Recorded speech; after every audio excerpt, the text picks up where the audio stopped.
नमस्कार बच्चों। आज हम कक्षा 10वीं के व्रतों से संबंधित क्षेत्रफल के अंतर्गत विभिन्न बिंदुओं जैसे व्रत की परिधि, व्रत का क्षेत्रफल, त्रिज्यखंड का क्षेत्रफल, व्रत के चतुर्थांश का क्षेत्रफल या व्रतखंड का क्षेत्रफल और विभिन्न विकल्पों तथा परीक्षा उपयोगी प्रश्नों पर चर्चा करने वाले हैं। और हम उम्मीद करते हैं कि यह भाग आपको बहुत अच्छी तरह से समझ में आएगा और अभ्यास करने के उपरांत निश्चित रूप से परीक्षा में आप अत्यधिक नंबरों से पास होने वाले हैं। बच्चों, हम व्रत से संबंधित कुछ महत्वपूर्ण बिंदुओं पर चर्चा करेंगे। जैसे आपको यहाँ चित्र में दिखाई दे रहा है, एक व्रत है और त्रिज्या R वाले व्रत की परिधि के बारे में हम विचार करेंगे। तो इसे निकालने के लिए हमें त्रिज्या R की जरूरत पड़ती है। त्रिज्या किसे कहते हैं? केंद्र को परिधि के किसी बिंदु से मिलाने वाली रेखाखंड की लंबाई, यह व्रत की त्रिज्या होती है। और परिधि यानी इस वृत्ताकार भाग की लंबाई, जिसे हम इस फार्मूले या सूत्र के द्वारा ज्ञात करते हैं। व्रत की परिधि बराबर होता है 2πr, जहां पाई का मान 22/7 या फिर 3.14 होता है। परिधि यानी ये जो बाउंड्री दिखाई दे रही उसकी लंबाई। अब इसके अंदर वाले भाग के क्षेत्रफल को यदि हमें ज्ञात करना है, जो नीले से आपको दिखाई दे रहा है, तो त्रिज्या R वाले व्रत का क्षेत्रफल πr² से प्रदर्शित किया जाता है। R जहां पर व्रत की त्रिज्या है। बच्चों, तीसरे महत्वपूर्ण बिंदु को हम यहाँ समझने का प्रयास करेंगे। त्रिज्या R वाले व्रत के एक त्रिज्यखंड जिसका कोण अंशों में थीटा है के संगत चाप की लंबाई θ/360 गुना 2πr होती है। अब इसे हम थोड़ा सा समझेंगे। ये आपको एक चित्र दिखाई दे रहा है, यह व्रत का चित्र है। यहाँ व्रत का केंद्र O होता है।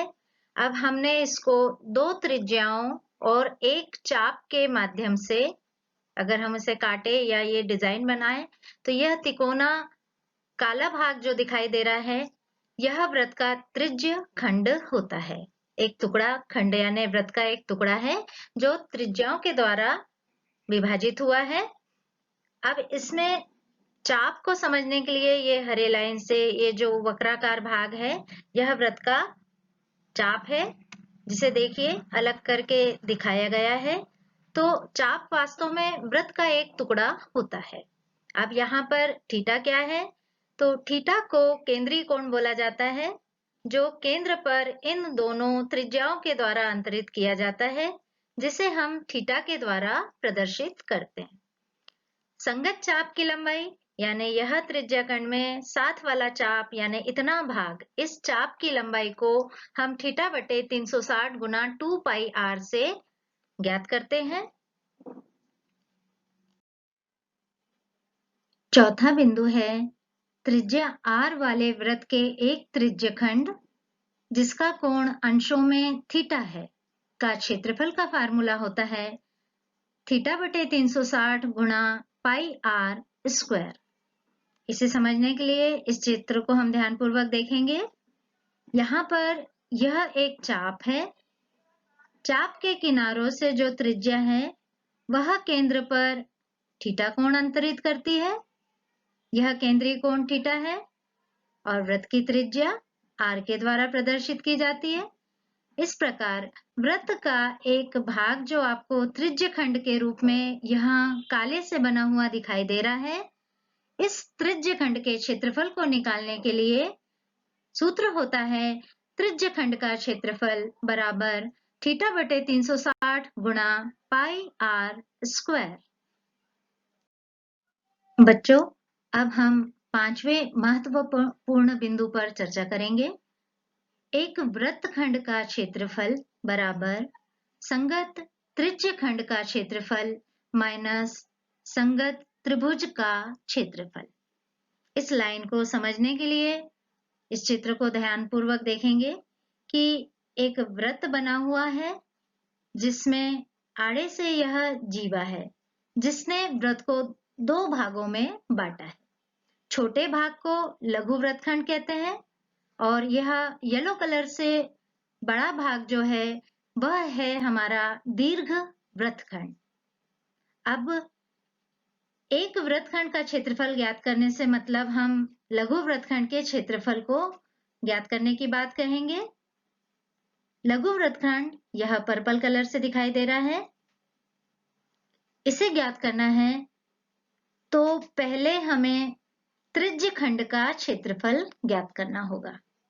त्रिज्य खंड किसे कहते हैं? यह लघुचाप और दोनों त्रिज्याओं के द्वारा घिरा हुआ क्षेत्र त्रिज्य खंड है। इस त्रिज्य खंड के क्षेत्रफल को ज्ञात करने के लिए थीटा बटे 360 पाई आर स्क्वायर फार्मूले का यूज किया जाता है। अब त्रिज्य खंड के क्षेत्रफल में से यदि हम ये नीले कलर से बना हुआ त्रिभुज का क्षेत्रफल, इस त्रिभुज के क्षेत्रफल को घटा दें, यानी यह त्रिभुज का क्षेत्रफल जब त्रिज्य खंड के क्षेत्रफल में से कम कर दिया जाएगा तो हमें लघु व्रतखंड का क्षेत्रफल प्राप्त होगा। तो आपने देखा कि त्रिज्य खंड के क्षेत्रफल में से त्रिभुज का क्षेत्रफल घटाने से व्रतखंड का क्षेत्रफल प्राप्त होता है।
बच्चों, अब हम तीसरे नंबर के विकल्प को ध्यानपूर्वक पढ़ेंगे, जिसके 4 आंसर ये है।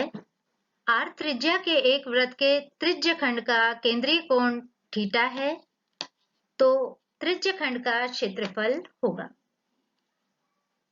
वृत्त के त्रिज्य खंड का क्षेत्रफल का फार्मूला होता है पाई आर स्क्वायर थीटा बटे 360। कभी कभी थीटा बटे 360 गुणा पाई आर स्क्वायर भी दिखाई देता है, तो हमारा पहला ए नंबर का answer pi are square theta बटे 360 सही आंसर होगा। तो ए नंबर का आंसर सही है। चौथे विकल्प को हम ध्यानपूर्वक पढ़ेंगे, जिसके 4 आंसर आपके स्क्रीन पर दिखाई दे रहे हैं। यदि किसी वृत्त की त्रिज्या 6 सेंटीमीटर है तो उसका क्षेत्रफल होगा। वृत्त की त्रिज्या यानी r बराबर 6 सेंटीमीटर है। अब हमारे पास में वृत्त के क्षेत्रफल का सूत्र है पाई आर स्क्वायर। पाई गुणा आर स्क्वायर की जगह अब हम 6 की घात 2 लिखेंगे। 6 की घात 2 का मतलब है 6 गुणा 6 यानी 6 6 36। तो 36 और पाई पहले से था, 36 पाई वर्ग सेंटीमीटर। तो यहाँ पर बी नंबर का आंसर बनेगा वृत्त का क्षेत्रफल 36 पाई वर्ग सेंटीमीटर। यही हमारा सही आंसर है। बच्चों, अब हम पांचवें विकल्प को ध्यानपूर्वक पढ़ेंगे, जिसके 4 आंसर यह आपके स्क्रीन पर दिखाई दे रहे हैं। पांचवा विकल्प है, एक वृत्त का व्यास 28 सेंटीमीटर है तो उसकी परिधि होगी। परिधि का फार्मूला हमें याद होता है 2 पाई आर। चूंकि यहाँ पर व्यास दिया है तो हम व्यास को आधा करेंगे जिससे वृत्त की त्रिज्या मिल सके। 28 का आधा 14 होता है। अब हम 2 पाई आर में उस मान को रखने का प्रयास करेंगे। बच्चों, आपसे यह कहना है कि ये मौखिक प्रश्न होते हैं तो इसे कोशिश करी जाए कि मन से हल करें, या फिर अत्यधिक दिक्कत होने पर हम कॉपी पेन का भी यूज कर सकते हैं। तो दिमाग में रखना होगा कि 2 पाई आर वृत्त की परिधि का फार्मूला है। तो 2 पाई का मान 22/7 और गुणे में आएगा 14। 7 से 14 2 बार कटेगा। 2 का गुणा अब हम 22 में करेंगे तो 44, और 44 का गुणा फिर से 2 से करेंगे तो 88 सेंटीमीटर हमारे इस पांचवें विकल्प का सही आंसर होगा। देखिए, आपको उत्तर दिखाई दे रहा है बी नंबर का 28 सेंटीमीटर। अब हम अगले विकल्प को भी इसी प्रकार ध्यानपूर्वक पढ़ेंगे और उसके 4 विकल्प ये है। यदि किसी वृत्त की त्रिज्या दुगनी कर दी जाए तो क्षेत्रफल हो जाएगा। अब प्रश्न क्या कह रहा है? वृत्त की त्रिज्या दुगनी करना है और क्षेत्रफल की बात की जा रही है। वृत्त का क्षेत्रफल का फार्मूला पाई आर स्क्वायर है, जहां आपको आर को दुगना करना है, यानी आर की जगह 2r लिखेंगे तो पाई और ब्रैकेट में हो जाएगा 2r का होल स्क्वायर। 2r का होल स्क्वायर जैसे ही हम करते हैं तो 2 का वर्ग यानी 2 दूनी 4 हो जाएगा। वह 4 अपना आगे ले लेंगे और फिर पाई फिर आर स्क्वायर, यानी हमारा क्षेत्रफल हो गया 4 pi are square. Pi are square वृत्त का क्षेत्रफल का फार्मूला था, जो अब 4 गुना हो गया है। वृत्त का क्षेत्रफल पाई आर स्क्वायर 4 गुना हो गया है 4 पाई आर स्क्वायर के अनुसार। तो हमने देखा कि विकल्प 6 का सही आंसर है सी नंबर का 4 गुना। उत्तर सी 4 गुना। बच्चों, 7वां विकल्प आपके स्क्रीन पर है। दो वृत्तों के व्यास का अनुपात 3:5 है तो उनके क्षेत्रफलों का अनुपात होगा। 4 आंसर ये दिखाई दे रहे हैं। अब व्यास का अनुपात यानी d1/d2 बराबर 3/5। व्यास त्रिज्या का दुगना होता है, यानी 2r1/2r2 बराबर 3/5। 2 से 2 कट गया, यानी r1/r2 बराबर 3/5। यानी व्यास का जो अनुपात था वही आपकी त्रिज्याओं का भी अनुपात निकला। अब प्रश्न पे जा रहे हैं कि उनके क्षेत्रफलों का अनुपात क्या होगा। क्षेत्रफल का फार्मूला है पाई आर स्क्वायर। तो अनुपात के रूप में जब हम लिखेंगे तो pi r1 square upon pi r2 square equal to, pi से पाई कट जाएगा, r1 square upon r2 square, या फिर ये कह लें कि r1/r2 का होल स्क्वायर। r1/r2 3/5 था। 3/5 का होल स्क्वायर जब हम करते हैं तो 3 का भी स्क्वायर और 5 का भी स्क्वायर। 3 का स्क्वायर 9, 5 का स्क्वायर 25। इस प्रकार से आपने देखा कि ए नंबर का आंसर 9:25 हमारा सही आंसर होगा। तो आपको दिखाई दे रहा है ए नंबर का 9:25 सही आंसर है। अब हम अगले विकल्प को भी ध्यानपूर्वक पढ़ेंगे, जिसके 4 आंसर आपके स्क्रीन पर ये है। आर त्रिज्या वाले वृत्त के एक त्रिज्य खंड जिसका कोण अंशों में थीटा है, के संगत चाप की लंबाई क्या होगी। आपको पूर्व में बताया है कि चाप वृत्त का वक्राकार भाग होता है, यानी वृत्त की परिधि से संबंधित चाप की लंबाई होती है। आप जानते हैं कि वृत्त की परिधि 2 पाई r होती है। केंद्रीय कोण थीटा आपको दिखाई दे रहा है, तो जाहिर सी बात है कि चाप की लंबाई का फार्मूला होता है 2 पाई r थीटा बटे 360, या क्रम पलट कर बोले थीटा बटे 360 गुणा 2 पाई r। आठवें विकल्प का आंसर ए नंबर का थीटा बटे 360 गुना 2 पाई r होगा। चलिए बच्चों, अब परीक्षा की दृष्टि से अत्यंत उपयोगी प्रश्न, जो बहुत रुचिकर भी है, छोटा भी है, आपके स्क्रीन पर है। इसे हम ध्यानपूर्वक पढ़ेंगे और हल करने का प्रयास करेंगे। प्रश्न क्रमांक 1। दो वृत्तों की त्रिज्याएं क्रमशः 19 सेंटीमीटर और 9 सेंटीमीटर है। उस वृत्त की त्रिज्या ज्ञात कीजिए जिसकी परिधि इन दोनों वृत्तों की परिधियों के योग के बराबर है। आप देखिए, आपको इसके लिए बहुत ही अच्छे से चित्र में बताया गया है। पहला वृत्त 19 सेंटीमीटर त्रिज्या वाला बना हुआ है। दूसरा वृत्त जो उससे छोटा होगा 9 सेंटीमीटर त्रिज्या का बना हुआ है। अब हमें ऐसा वृत्त बनाना है कि जिसकी परिधि इन दोनों की परिधि के योग के बराबर है। जाहिर है तीसरा वृत्त और ज्यादा बड़ा होगा। अब हमें निकालना है उस वृत्त की त्रिज्या। जो हमें निकालना होता है उसे हम मान लेते हैं, तो यहाँ हमने उसे नए वृत्त की त्रिज्या को कैपिटल R माना है। साथ ही साथ आपको बता दें कि पहले वृत्त की त्रिज्या को R1 कहेंगे, दूसरे वृत्त की त्रिज्या को R2 कहेंगे। अब हम इस प्रश्न को हल करने जा रहे हैं। तो सबसे पहले माना नए वृत्त की त्रिज्या R है। अब प्रश्न में क्या क्या दिया है। पहले वृत्त की त्रिज्या R1 बराबर 19 सेंटीमीटर दी है। दूसरे वृत्त की त्रिज्या R2 बराबर 9 सेंटीमीटर दी है। अब हम इन वृत्तों की परिधियों में क्या संबंध है उसको लिखने का प्रयास करेंगे। तो जैसा प्रश्न में कहा गया था कि दोनों की परिधियों को जोड़ दें तो नए वृत्त की परिधि आ जाएगी, या फिर ये कहें कि नए वृत्त की परिधि बराबर दोनों वृत्तों की परिधियों का योग। वृत्त की परिधि का फार्मूला होता है 2 पाई r, तो यहाँ हमने 2 पाई कैपिटल R लिखा बराबर 2 पाई r1 प्लस 2 पाई r2। अब हम लेफ्ट हैंड साइड और राइट हैंड साइड को ध्यानपूर्वक देखें तो इन दोनों पदों में से 2 भी कॉमन निकलेगा और पाई भी कॉमन निकलेगा, जो लेफ्ट हैंड साइड वाले 2 पाई से कैंसिल हो जाएगा। 2 से 2 निरस्त हुआ, पाई से पाई निरस्त हुआ। परिणाम स्वरूप हमें r equal to r1 plus r2 प्राप्त होगा। अब तो प्रश्न बहुत ही आसान हो जाता है। हमें R1 और R2 के मान रखने हैं। 19, R2 का मान है 9। अब 19 में 9 को जोड़ेंगे तो मान आता है 28, और इसके आगे चूंकि यहाँ पर त्रिज्या सेंटीमीटर में है तो हमारा आंसर भी सेंटीमीटर में होना चाहिए। इस प्रकार हमने नए वृत्त की त्रिज्या 28 सेंटीमीटर ज्ञात की। बच्चों, अभी हमने वृत्त की परिधि से संबंधित प्रश्न क्रमांक 1 को देखा था। अब परिधि के बाद बारी आती है वृत्त के क्षेत्रफल की। तो क्षेत्रफल से संबंधित उसी प्रकार का एक अन्य प्रश्न आपके स्क्रीन पर है, जिसे हम ध्यानपूर्वक पढ़ेंगे। प्रश्न क्रमांक 2। दो वृत्तों की त्रिज्याएं क्रमशः 8 सेंटीमीटर और 6 सेंटीमीटर है।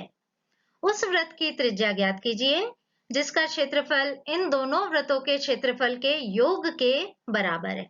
अब बात आ रही है क्षेत्रफल की, यानी अंदर वाले भाग के नाप की, जिसे कहा जाता है क्षेत्रफल। और वृत्त के क्षेत्रफल का फार्मूला होता है पाई r स्क्वायर। यहाँ फिर से हम बताना चाहेंगे कि पहले वृत्त की त्रिज्या को r1 मानेंगे, दूसरे वृत्त की त्रिज्या को r2 मानेंगे, और जो नया वृत्त बन रहा है जो इन दोनों क्षेत्रफलों के योग के बराबर क्षेत्रफल वाला है, उसकी त्रिज्या को r मानेंगे। तो हमने कैपिटल R से वृत्त की त्रिज्या प्रदर्शित की है। अब हम इसे हल करने जा रहे हैं। माना नए वृत्त की त्रिज्या r है, अब प्रश्न के अनुसार हमें जो दिया है उसे लिख लेते हैं। पहले वृत्त की त्रिज्या r1 बराबर 8 सेंटीमीटर, दूसरे वृत्त की त्रिज्या r2 बराबर 6 सेंटीमीटर। अब हम इनमें संबंध लिखेंगे। आपको पूर्व में बताया कि वृत्त का क्षेत्रफल पाई आर स्क्वायर से प्रदर्शित किया जाता है, तो हम pi are square equal to pi R one square plus pi R two square लिखेंगे। अब राइट हैंड साइड में दोनों में पाई है, इसलिए पाई को कॉमन ले लेंगे, वह लेफ्ट हैंड साइड वाले पाई से निरस्त हो जाएगा।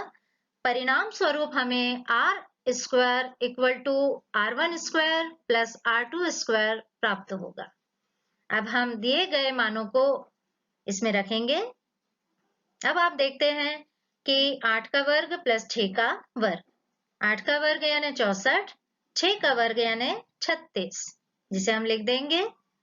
अब हम 64 में 36 को जोड़ेंगे, आर स्क्वायर बराबर 100 मिलेगा, किंतु मान तो हमें आर का निकालना है, आर स्क्वायर का मान प्राप्त है, इसलिए हमें वर्गमूल निकालना होगा। जैसे ही हम वर्गमूल निकालते हैं तो हम जोड़ा बनाते हैं, तो यहाँ 100 यानी 10 गुणा 10 का जोड़ा बनेगा या 10 की घात 2 बनेगी। तो इस प्रकार हमें आर का मान 10 सेंटीमीटर प्राप्त होगा। 100 का वर्गमूल 10 होता है, तो आर यानी इस नए वृत्त की त्रिज्या 10 सेंटीमीटर हमने ज्ञात की। बच्चों, अब हम प्रश्न क्रमांक 4 को हल करने जा रहे हैं, तो ध्यानपूर्वक पढ़ते हैं। किसी कार के पहिए का व्यास 80 सेंटीमीटर है। यदि यह कार 66 किलोमीटर प्रति घंटे की चाल से चल रही है, तो 10 मिनट में प्रत्येक पहिया कितने चक्कर लगाएगा? यह हमारा प्रश्न है। तो आपके स्क्रीन पे देखिए, बहुत ही सुंदर कार आ चुकी है। अब इसमें कार के प्रत्येक पहिए का व्यास 80 सेंटीमीटर है कहा जा रहा है। ये जो पहिया होता है वह वृत्ताकार होता है। अब इसका व्यास यानी इस वृत्ताकार पहिए की मोटाई 80 सेंटीमीटर है। इससे हमें त्रिज्या व्यास का आधा करके मिलने वाली है। अब हम प्रश्न को हल करने का प्रयास करेंगे। तो सबसे पहले जो दिया है वह लिख लेते हैं। पहिए का व्यास, जिसे हम डी से प्रदर्शित करते हैं, बराबर 80 सेंटीमीटर। तो इस वृत्ताकार पहिए की त्रिज्या हो जाएगी r बराबर 40 सेंटीमीटर। अब हम कार की चाल लिख लेते हैं, 66 किलोमीटर प्रति घंटा। अब कार द्वारा एक चक्कर में तय की गई दूरी, तो एक चक्कर को हम बताना चाह रहे हैं कि जैसे इस लाल पॉइंट से ये पहिया घूमते हुए वापस लाल पॉइंट पे आता है, यानी वह परिधि के बराबर घूम लेता है। यानी पहिया जब एक चक्कर चलेगा तो वह परिधि के बराबर दूरी तय करेगा। तो हम जानते हैं कि वृत्त की परिधि का फार्मूला होता है 2 पाई आर। अब हम इसमें मान को रखने जाएंगे, तो यहाँ पे हमने 2 लिखा, पाई का मान 22/7 लिखा। आर जो है इस वृत्ताकार पहिए की त्रिज्या है, जिसे हम यहाँ देखेंगे, जो 80 को आधा करने से मिली है, 80/2 करने से मिली है 40। 40 को हमने आर की जगह रखा। अब हम इसे हल करेंगे, तो जब हम 22 का गुणा 2 में करते हैं, गुणा 4 करते हैं, 0 लगाते हैं, तो 1760 मिलता है। 7 का भाग देंगे, तो अब इसको दशमलव में ना लाकर खाली हम सेंटीमीटर लिख देंगे। अब बच्चों, चूंकि कार की चाल 66 किलोमीटर प्रति घंटा दी हुई थी, तो 66 किलोमीटर प्रति घंटा यानी एक घंटे में चली गई दूरी 66 किलोमीटर है। अब हम इसको थोड़ा रूप बदल कर लिखने जा रहे हैं। एक घंटा यानी 60 मिनट में तय की गई दूरी। अब चूंकि वह किलोमीटर में थी, लेकिन जैसे मिनट में बदलते हैं तो हमें इस मान को सेंटीमीटर में बदलना होगा, और सेंटीमीटर मतलब 10 की घात 5 का गुणा। किलोमीटर को जब हम सेंटीमीटर में बदलते हैं तो 10 की घात 5 का गुणा करते हैं।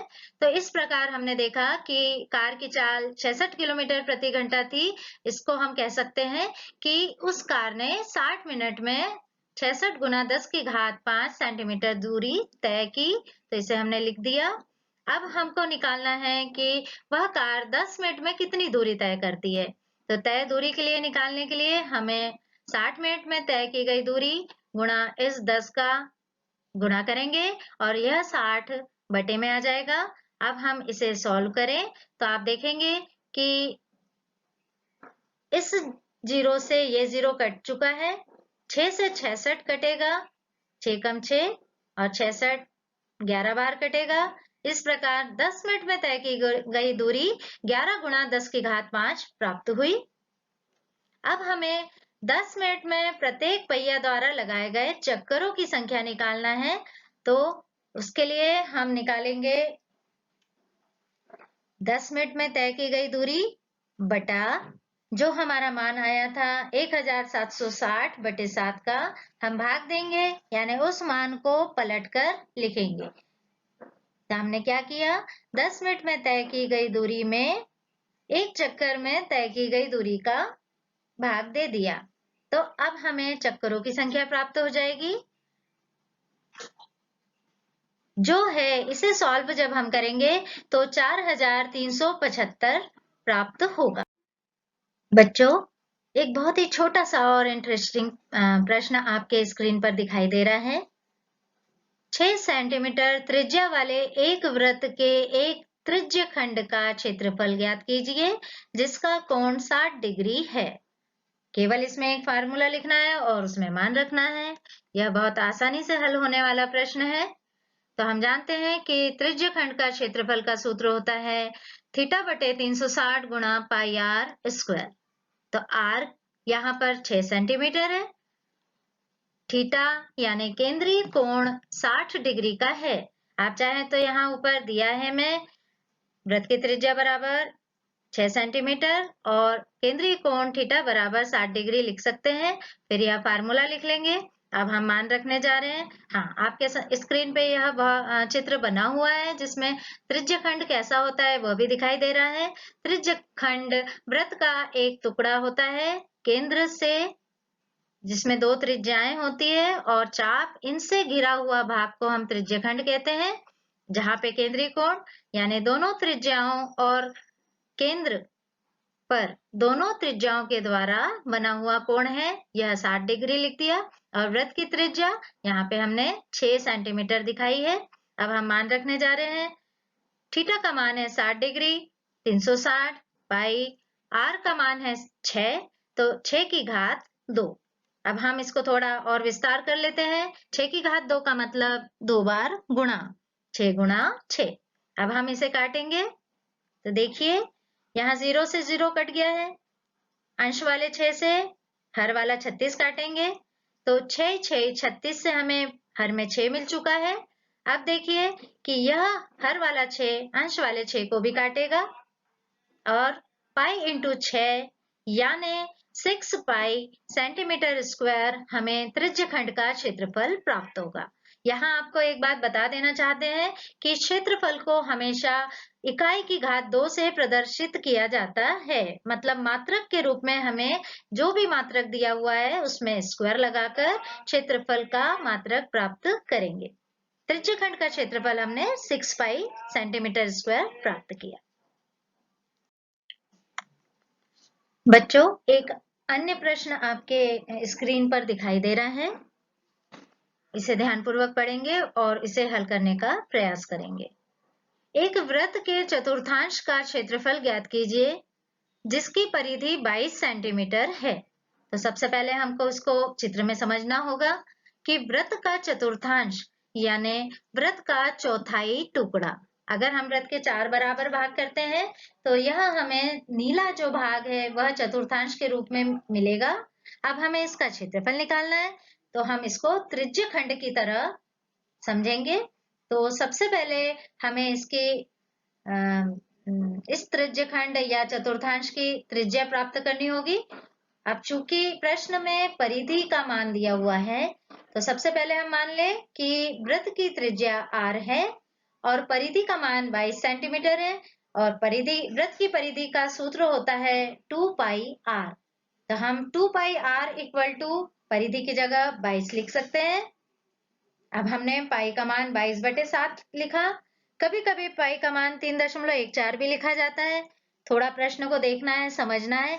जैसे यहाँ 22 है, 22 से 22 कट सकता है, इसलिए हम पाई का मान 3.14 की जगह 22/7 रखेंगे।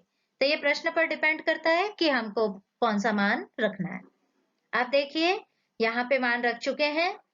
अब हम r का मान निकालने के लिए इन मानों का तिर्यक गुणा करेंगे, यानी 7 इधर साइड जाके अंश में हो जाएगा और 2 गुणा 22 जो अंश में थे वो अब हर में आ जाएंगे। हम इसे थोड़ा और सरल कर लेते हैं। तो 22 से 22 कट रहा है, अंश वाले 2 से हर वाला 2 भी कट रहा है, 7 एकम 7। तो इस प्रकार हमने वृत्त की त्रिज्या r बराबर 7 सेंटीमीटर प्राप्त की। हाँ तो बच्चों, अब प्रश्न को हम आगे बढ़ाएंगे कि हमें चतुर्थांश का क्षेत्रफल ज्ञात करना है। चतुर्थांश को ध्यानपूर्वक देखा हमने तो वह त्रिज्य खंड है और त्रिज्य खंड में हमें केंद्रीय कोण और वृत्त की त्रिज्या की जरूरत पड़ती है। वृत्त की त्रिज्या हम r बराबर 7 सेंटीमीटर निकाल चुके हैं। अब केंद्रीय कोण थीटा का मान क्या होगा, इस पे विचार करना होगा।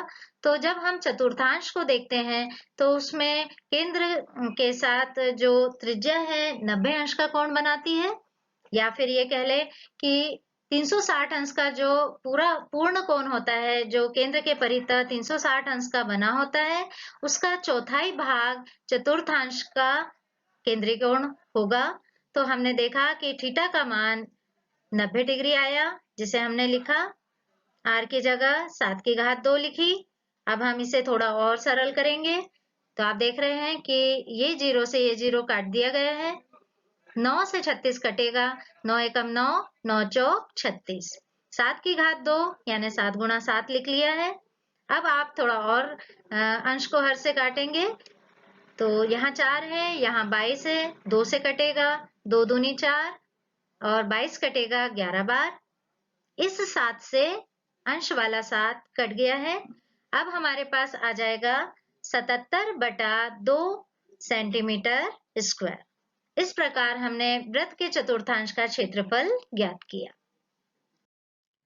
हाँ तो बच्चों, आज हमने इस वीडियो के माध्यम से वृत्तों के क्षेत्रफल से संबंधित विभिन्न बिंदुओं का अध्ययन किया, कुछ विकल्पों का अध्ययन किया, कुछ परीक्षा उपयोगी प्रश्नों को हल करने का प्रयास किया और हमने भरपूर कोशिश की कि सभी बच्चों को बहुत अच्छे से समझ में आ जाए।